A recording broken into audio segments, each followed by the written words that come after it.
আল্লাহ রাব্বুল আলামিন বলেন, ওগো নবী, আপনি যাকে চান, যাকে মহব্বত করেন, যাকে ভালোবাসেন, যাকে পছন্দ করেন, তাকে আপনি হেদায়েত দিতে পারবেন না।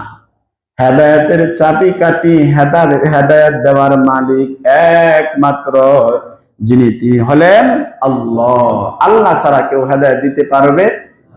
যদি নবীদের হাতেও সেই হেদায়েতের চাবিকাঠির পাওয়ার থাকতো, তাহলে যিনি মুহাম্মাদুর রাসূলুল্লাহ, সাইয়্যিদুল আম্বিয়া, সমস্ত নবীগণের ইমাম, সাইয়্যিদুল মুরসালিন, সমস্ত মুরসালিনদের সরদার, লিডার, নেতা, যিনি হলেন ওয়া মা আরসালনাকা ইল্লা রাহমাতাল লিল আলামিন, যিনি জগৎ সমূহের জন্য রহমত, আল্লাহ উনার হাতে উনাকে হেদায়েতের চাবিকাঠি দিতেন। যেহেতু নবীদের হাতে নাই, হেদায়েতের চাবিকাঠি একমাত্র কার কাছে? আল্লাহর কাছে।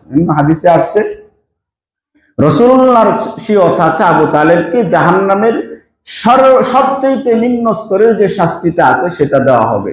সেটা হলো আগুনের জুতা তার পায়ে পরিধান করানো হবে। এখন বুঝেন, আপনার পায়ের মধ্যে যদি আগুনের জুতা পরিধান করানো হয়, আপনার উপরের অংশ কি ঠিক থাকবে? এটা সবচেয়ে নিম্ন স্তরের শাস্তি। এটা এর চাইতে নিম্ন স্তরের শাস্তি আর জাহান্নামে হইতে পারে না। আল্লাহ বলে দিয়েছেন নবীকে, নবী মুহাম্মদ সাল্লাল্লাহু আলাইহি ওয়াসাল্লাম। তাহলে জাহান্নামে যাওয়ার ইচ্ছা কি কারো আছে? কারো নাই, কারো নাই। কিন্তু জানার ব্যাপারে উদাসীন, অজ্ঞ, জান্নাতের ব্যাপারেও জানে না, জাহান্নামের ব্যাপারেও জানে না।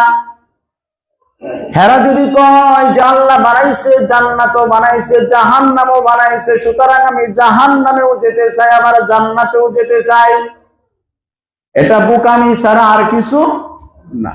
এজন্য আপনার আমার উচিত সেই জাহান্নাম, যেই জাহান্নামের ব্যাপারে স্বয়ং রাসূল নিজে ভীতি প্রদর্শন করেছেন মানুষদেরকে, সেই জাহান্নাম সম্পর্কে জানা, সেই জাহান্নামে কি ধরনের শাস্তি আছে সেগুলো সম্পর্কে জানা। সর্বনিম্ন শাস্তি যদি এটা হয় যে পায়ের মধ্যে আগুনের জুতা পরিধান করানো হবে, এটা সাধারণ কোনো আগুন নয়, দুনিয়ার আগুনের চাইতে 1000 গুণ পাওয়ারফুল, শক্তিশালী হলো জাহান্নামের আগুন। যে আগুন মানুষের, হাদিসে আছে যে শরীরের মধ্যে চামড়াই যদি লাগে, যে তার চামড়া পুড়বে না, তার শরীরের ভিতরের কলিজা পর্যন্ত পুড়ে চারকার হয়ে যাবে। বলেন নাউযুবিল্লাহ। আল্লাহ আপনি আমাদের হেফাজত করুন। সবাই বলেন আমিন।